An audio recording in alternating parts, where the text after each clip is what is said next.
भगवान महावीर स्वामी के चरणों में अनंत अनंत वंदन।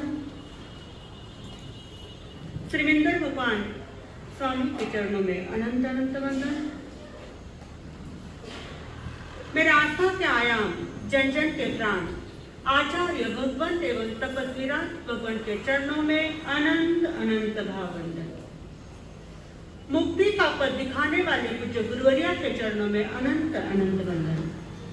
मंच पर विराजित ज्येष्ठ गुरु भगिनी के चरणों में अनंत अनंत वंदन। धर्म सभा में उपस्थित धर्मानुरागियों, भाई और बहनों, रोज तो आपको बादाम का हलवा मिलता है, तो वो भी डाइजेस्ट होना चाहिए, तो आज क्या है, आटे का हलवा ही स्वीकार करना, ठीक है। परम पिता परमात्मा की वाणी जीवन को पवित्र करने वाली है। उसी परम पिता परमात्मा ने अपने शास्त्र में फरमाया है, दशरथकालीन का पहले अध्याय का पहला ही सूत्र है, धम्मो मंगलम मुक्तिदाम अहिंसा संयमो देवागीतम नमः संति जसधम्मे संयमनो। धर्म उत्कृष्ट मंगल है। धम्मो मंगल मुक्तितम, धर्म उत्कृष्ट मंगल है। अहिंसा संयमो तवो, वो कौन सा धर्म है? अहिंसा संयम और तप रूपी धर्म क्या है? उत्कृष्ट मंगल है। देवा वीतम नमं संति, देवता भी उनके चरणों में नतमस्तक हो जाते हैं। जस धम्मे संयमनो, जिसके रोम में, जिसके हृदय में यह धर्म क्या होता है? रम जाता है। देवा वीतम नमं संति, देवता भी उसके चरणों में क्या होता है? नतमस्तक हो जाते हैं। तो कहते हैं धर्म क्या है? चार बातें हैं। धर्म क्या है, धर्म कब करना, धर्म क्यों करना और धर्म कैसे करना। चार बातें आज हम देखेंगे। तो धर्म क्या है? धारयति इति धर्म, जो धारण किया जाए, जो ग्रहण किया जाए, उसे क्या कहते हैं? धर्म कहते हैं। प्रभु ने इसकी व्याख्या कई प्रकार से अपने शास्त्र में बताई गई है। वस्तु सहाओ धर्मो, वस्तु का स्वभाव क्या है? धर्म है। पानी को कितना भी गर्म क्यों ना करे, पानी को कितना भी गर्म क्यों ना करे, वो अपने स्वभाव में आ जाता है कि नहीं? क्या गर्म तो गर्म ही रह जाता है? नहीं, वो अपने स्वभाव में आ जाता है। वैसे ही इस आत्मा का भी धर्म है। जो वस्तु जैसी है वैसी देखना, जानना और उसी ढंग से स्वीकार करना, वह है वस्तु सहाओ धर्मो, यानी वस्तु का स्वभाव ही क्या है? धर्म है। अग्नि का स्वभाव क्या है? उष्णता। पानी का स्वभाव, अग्नि को कितना भी ठंडा क्यों न करे, वो ठंडी होने वाली है। अग्नि का स्वभाव ही क्या है? उष्ण है। उसी प्रकार जो वस्तु जैसी है वैसी जानना, देखना और उसी तरह ग्रहण करना, यह है धर्म का स्वभाव। संसार में कई प्रकार के धर्म हमने माने हैं। किसी ने कई प्रकार के धर्म को मंगल माना है, किसी ने गुड़ को मंगल माना है, तो किसी ने दही को मंगल माना है, किसी ने बेटा घर में बेटे का जन्म हुआ तो उसको क्या माना है? मंगल माना है। कई प्रकार से धर्म को मंगल माना है। पर प्रभु कहते हैं ये धर्म, ये जो मंगल बताए हैं वह मंगल कभी न कभी अमंगल भी हो सकते हैं, लेकिन धर्म ऐसा उत्कृष्ट मंगल है जो कभी अमंगल नहीं होता है। एक जिज्ञासु संत के पास गया, संत से कहने लगा, गुरुदेव, संसार में हमने देखा है पैसों की उपयोगिता नजर आती है। पैसे रहे तो क्या होता है? दुनिया पूछती है, नहीं तो बिना पैसे का कोई पूछता है का? नहीं पूछता है। तो हमने देखा है पैसों की कीमत दुनिया में दिखाई देती है, पैसों की उपयोगिता हमें नजर आती है, पद की उपयोगिता भी हमें नजर आती है। किसके पास कोई बड़ा पद हो तो क्या होता है? कोई काम हो तो बन जाता है, काम पूरा हो जाता है, तो पद की उपयोगिता भी नजर आती है।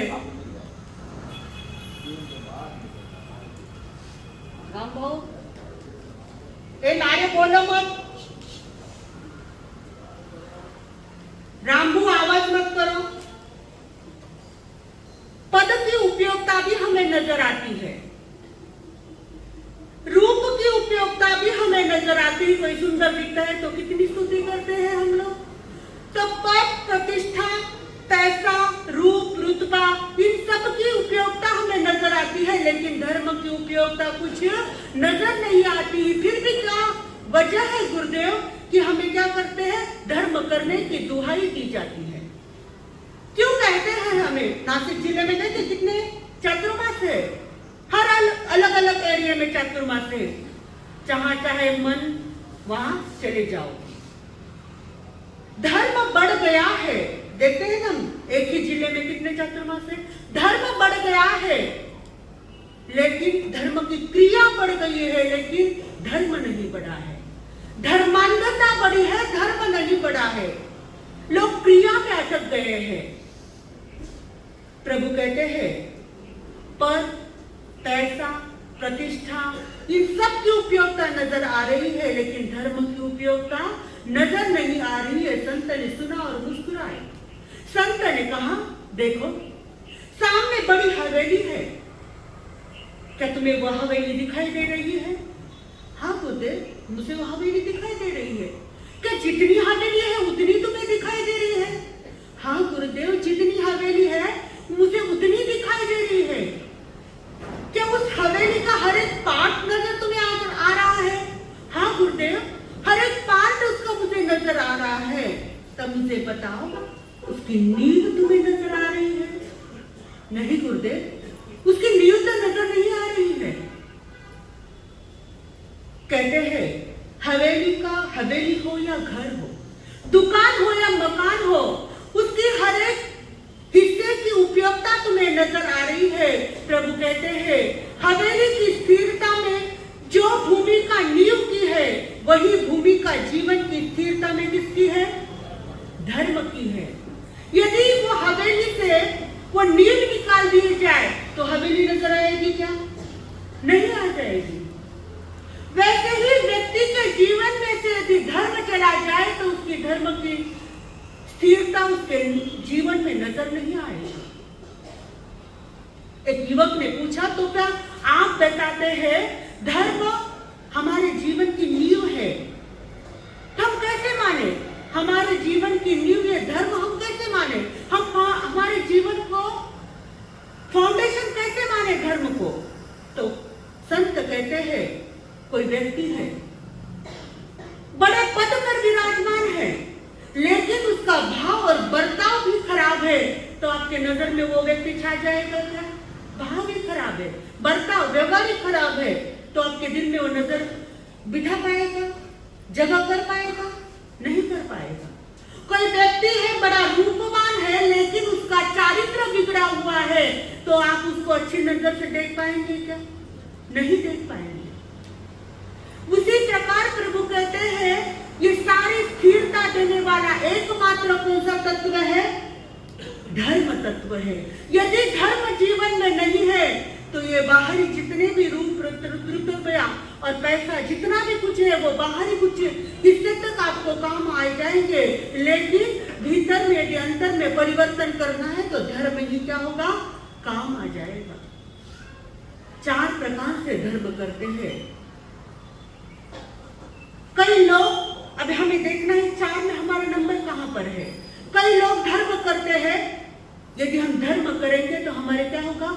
संकट टलेंगे, मुसीबत टलेंगी। इस वजह से ज्यादातर लोग क्या करते हैं? धर्म करते हैं। दूसरे तरह के लोग होते हैं, यदि हम धर्म करेंगे तो हमें क्या मिलेगा? पुण्य मिलेगा, पाप कट जाएगा। तीसरे प्रकार के लोग होते हैं, यदि हम धर्म करेंगे तो क्या होगा? हमें दुर्गति टलेगी और हमें क्या मिलेगी? सद्गति मिलेगी। और चौथे प्रकार के जो लोग होते हैं, यदि हम धर्म करेंगे तो क्या होगा? हमारे जीवन में परिवर्तन आ जाएगा। ये 4 प्रकार के अवधारणा के साथ व्यक्ति धर्म करता है। तो हम आज देखेंगे, पहली अवधारणा है, यदि हम धर्म करेंगे तो हमारे क्या होगा? संकट टलेंगे, मुसीबत टलेंगे। हम देखते हैं, बचपन में हम देखते हैं, एग्जाम को जाना रहता है, परीक्षा को जाना रहता है, तो घर में बड़े क्या कहते हैं? गांव में मारासा है, स्थानक में मारासा है। यदि मारासा नहीं हो गया तो मंदिर में जा, तो कहीं कर दर्शन करने आ, माता की मंगली ले आणि कहीं कर पचे जा, बोलते हैं ना। हमें आपको बचपन को यही संस्कार दिए गए हैं, यही विश्वास हमारे और आपके भीतर में भरा गया है। जा मंगली के मारता की पचे थाने कहीं जाएगा, पेपर सोप हो जाएगा। ये पेपर इजी जाने के लिए उसके भीतर में लालच भर दी हमने। क्या होगा? गांव ने जाता ना मंगली के म्हणजे थारो कहीं हिला प्रवास तो को हिला, ये लालच भरा दी गई है। सिर्फ बात यही है, लेकिन हमें क्या करना है? अवधारणा चेंज करना है। तो वह बच्चा क्या करता है? मंगली के लेने के लिए जाता है, मंगली के लेता है, पेपर भी दे देता है। अब रिजल्ट लाना है। रिजल्ट लाने के समय में क्या होता है? जब पेली मंगली के लिए बड़ा सगळ्यांना पगा पडेल, पचे काही कर, तू रिजल्ट लाता थाने काही मिला, तू 100 का मार्क मिलेगा। अब मार्क पेपर दे दिया, सब हो गया, अब कुछ बदला आने वाला है क्या? कुछ बदला आने वाला नहीं है। लेकिन क्या करते हैं? थाने 100 का मार्क मिलेगा, तू के रिजल्ट लावाने जा। तू एक छोटा बच्चा था, उसको रिजल्ट लाने गया, पेपर देकर आ गया, और पेपर देने के बाद उसको ध्यान में आ गया, अरे एक बात ये हो गई, मेरे से मिस्टेक हो गई। तो मंदिर में जाता है, सुनाता धर्म करने से क्या होता है? संकट टलते हैं। तो उसने क्या किया? मंदिर में गया, और मंदिर में जाने के बाद प्रभु से प्रार्थना करने लगा। भारत की राजधानी क्या है? भारत की राजधानी दिल्ली है। वो बच्चा जाप करने लगा, प्रभु भारत की राजधानी मुंबई बना दो, मुंबई को भारत की राजधानी बना दो। जाप करने लगा, मुंबई को भारत की राजधानी बना दो। वो दूसरा व्यक्ति आता है, अरे भारत की राजधानी तो दिल्ली है, तू क्यों मुंबई बना रहा है? तो उसने कहा, मैंने गलती से पेपर में क्या लिख दिया? भारत की राजधानी मुंबई है। तो कहते हैं ना, तो हमारे कहते थे बड़े कि धर्म करने से संकट टलता है, तो मैं प्रभु से प्रार्थना कर रहा हूँ। ऐसी ये अवधारणा सही है क्या? ये अवधारणा सही नहीं है। इस अवधारणा के साथ जब हम धर्म करते हैं, तब तक वह धर्म फलीभूत नहीं होता है। धर्म जितना फलीभूत होना चाहिए, जितना फल देना चाहिए, वह धर्म उतना हमें फलीभूत नहीं होता है। धर्म करने से संकट नहीं टलते हैं। संकट टलते हैं क्या? आपको मानते हैं धर्म करने से संकट टलते हैं? फिर क्यों करते हैं धर्म? आप क्यों करते हैं? आप मुझे ये बताइए, धर्म आप क्यों करते हैं? बोलो ना, मैंने सवाल पूछा है। हाँ, किसके लिए? परिवर्तन। ये तो बहुत अच्छी बात है। और क्यों करते हैं? ठीक है, कहने में अच्छा है, लेकिन जब आते हैं तो मानसिकता बिगड़ जाती है। संकट सहने की क्षमता, तो ये बात बहुत अच्छी है, लेकिन जब संकट आते हैं, जब तक हम धर्म करते हैं, यदि उस कहते ना, इतो धर्म करे पर मनु लोग फल मिले नहीं, क्यों नहीं मिले? इसलिए व्यक्ति धर्म से विलीन हो जाता है। कहते हैं धर्म किसी कर्म नष्ट करने के लिए धर्म करते हैं। धर्म क्या क्यों करते हैं? कल्याण, हमारे जीवन का कल्याण हो जाए, इसलिए धर्म करते हैं। प्रभु कहते हैं धर्म करने से संकट नहीं टलते हैं। फिर क्या होता है? हम बड़े बड़े व्यक्तियों को देखते हैं, बड़े बड़े महापुरुषों को देखते हैं, पार्श्वनाथ भगवान लोग, कृष्ण भगवान लोग, राम जी लोग, कितने संकट आए पार्श्वनाथ भगवान पर? कितने दिन संकट आए? 1 दिन, 2 दिन, 3 दिन, 4 दिन, 1 भाव 2 भाव नहीं, 10-10 भाव तक संकट आए उन पर। और इधर कहते हैं धर्म करने से वो क्या अधर्मी थे पार्श्वनाथ भगवान?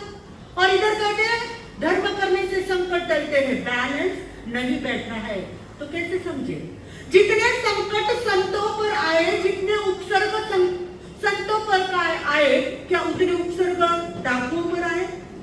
नहीं। परीक्षा किसकी होती है? सतियों की होती है या वैष्णव की होती है? सतियों की होती है। तो भी इतने संकट। प्रभु कहते हैं धर्म करने से संकट नहीं टलते हैं, धर्म संकटों में हमें संभालता है। धर्म क्या करता है? संकटों में हमें संभालता है। ये संभालने की जो क्रिया है वो कौन हमें सिखाता है? धर्म सिखाता है। इसलिए नमन करें हम धर्म को, धर्म बड़ा बलवान, धर्म सदा रक्षा करे, धर्म करे कल्याण, धर्म सदा रक्षा करे, धर्म करे कल्याण। धर्म सदा रक्षा करे, धर्म करे कल्याण। इस अवधारणा के साथ हमें धर्म नहीं करना है कि हम धर्म करेंगे तो हमारे संकट टलेंगे, हमारे मुसीबत टलेगी। इस अवधारणा के साथ नहीं। अब हमें आपको देखना है किस अवधारणा में हम बैठते हैं। दूसरी अवधारणा है यदि हम धर्म करेंगे तो हमें क्या मिलेगा? पुण्य मिलेगा। पुण्य कमाने के लिए धर्म नहीं करना है। बात याद रखो, पुण्य कमाने के लिए धर्म नहीं करना है, पुण्य जीवन को पुण्यवान बनाने के लिए धर्म करना है। पुण्य है पवित्र, जीवन को पवित्र बनाने के लिए हमें धर्म करना है। आचार्य गुरु भद्र, उनको पूछा गया कह धर्म, धर्म क्या है? स्वधर्म यत्र ना धर्म, स्वधर्म यत्र ना धर्म। धर्म वही है जहां अधर्म नहीं है। तो हम कैसे समझे हमारे भीतर में जो हम सामयिक कर रहे हैं, त्याग प्रत्याचार जो भी कर रहे हैं, जो भी धर्म की क्रिया कर रहे हैं, क्या धर्म की क्रिया नहीं करनी? यदि दूध को तपाना है तो डायरेक्ट दूध गैस पर रखते हैं क्या? रखते हैं क्या? किसमें रखते हैं?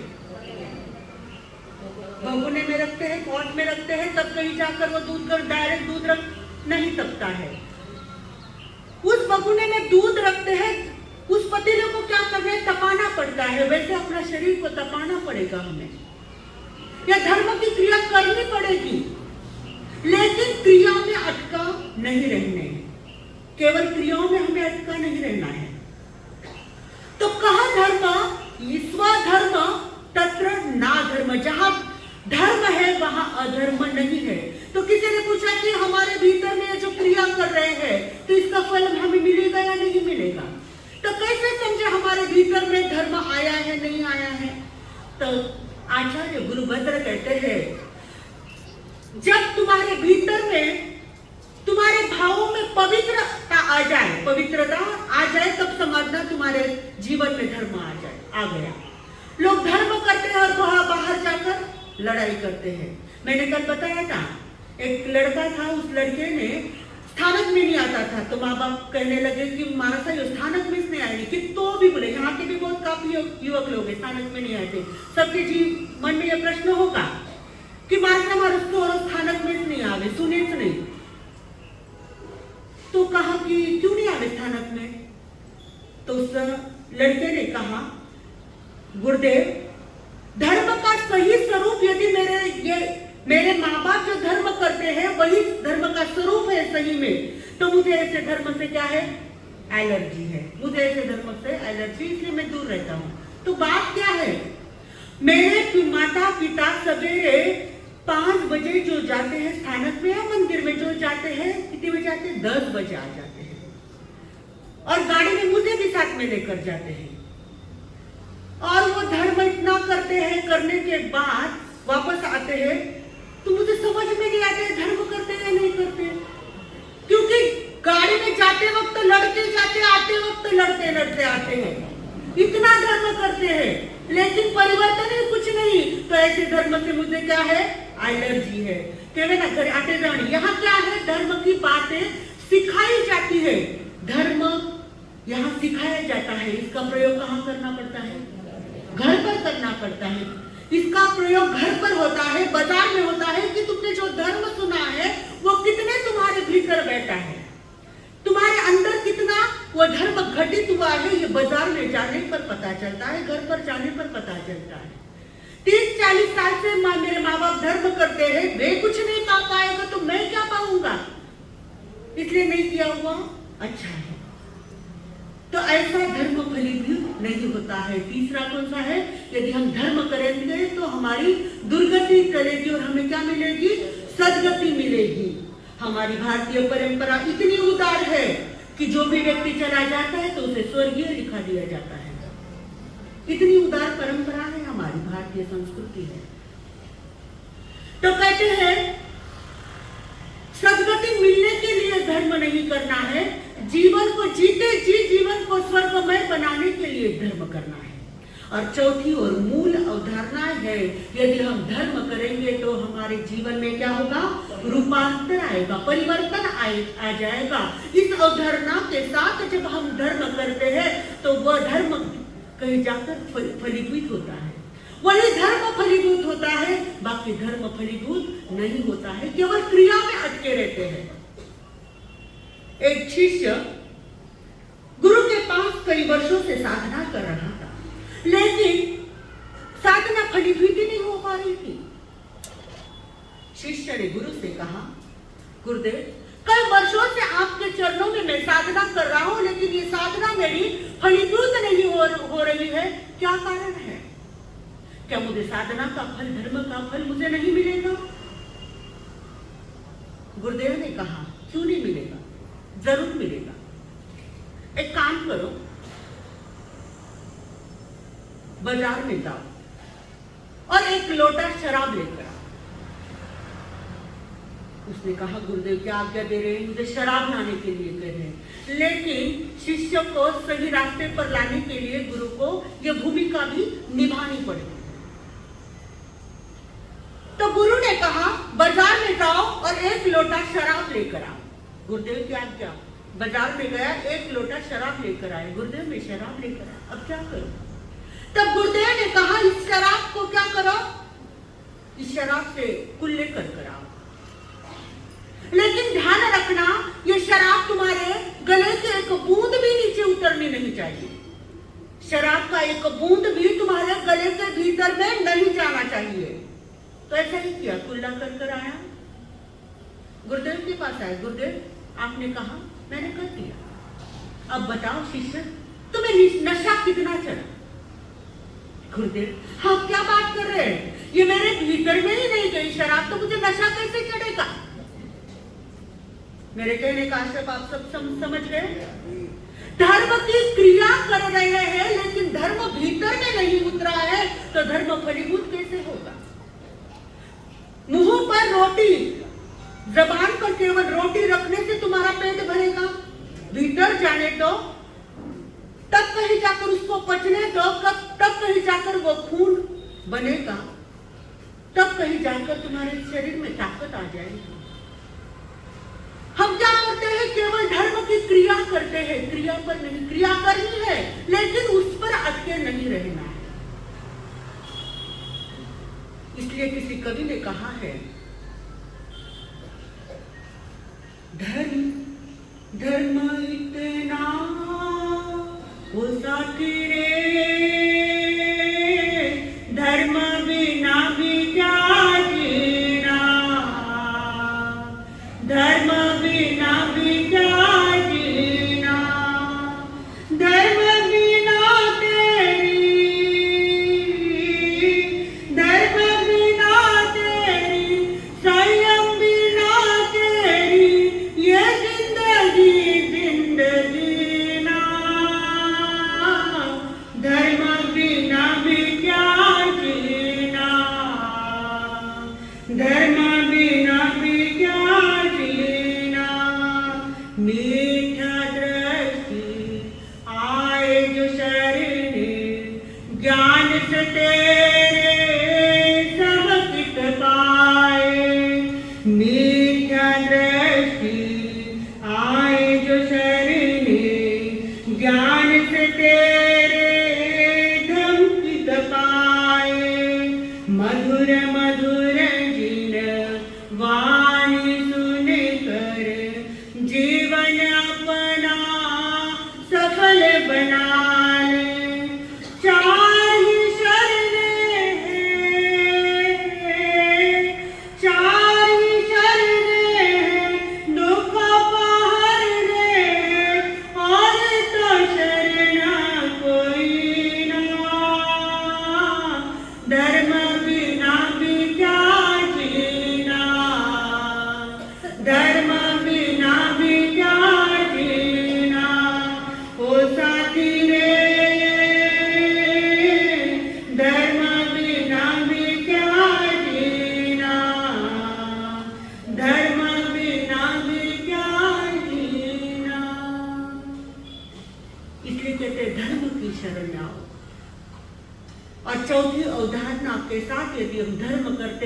धर्म क्या होता है हमारा, फलीभूत हो जाता है। वो धर्म का सही फल हमें मिलता है।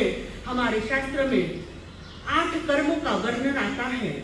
8 कर्मों में सबसे ज्यादा स्थिति किस कर्म की है? कितनी है? 70 कोटा कोटि सागरों में। प्रभु कहते हैं मोहनीय कर्म की 70 कोटा कोटि सागरों की स्थिति है। प्रभु कहते हैं उन 70 कोटा कोटि सागरों का क्षय हो गया और केवल 1 कोटा कोटि सागरों हमारा जब शेष रहता है, तब वो व्यक्ति क्या करता है, धर्म की शरण में आ जाता है। तब उसके मुख से नमो अरिहंतानम यह शब्द निकलता है। हमारा आपका कितना पुण्य उदय है जो हमें ये धर्म, दुर्लभ धर्म हमने पाया है ना। लेकिन तित्त विगत नहीं, बराबर है। इसलिए हमें धर्म की कीमत नहीं है। लेकिन कितना हमने ऐसा दुर्लभ धर्म पाया है। यदि हम उस दुर्लभ धर्म की कीमत करेंगे तो इस भव में और परभव में क्या होगा, आनंद को ही प्राप्त करेंगे। बोलिए भगवान महावीर स्वामी जी।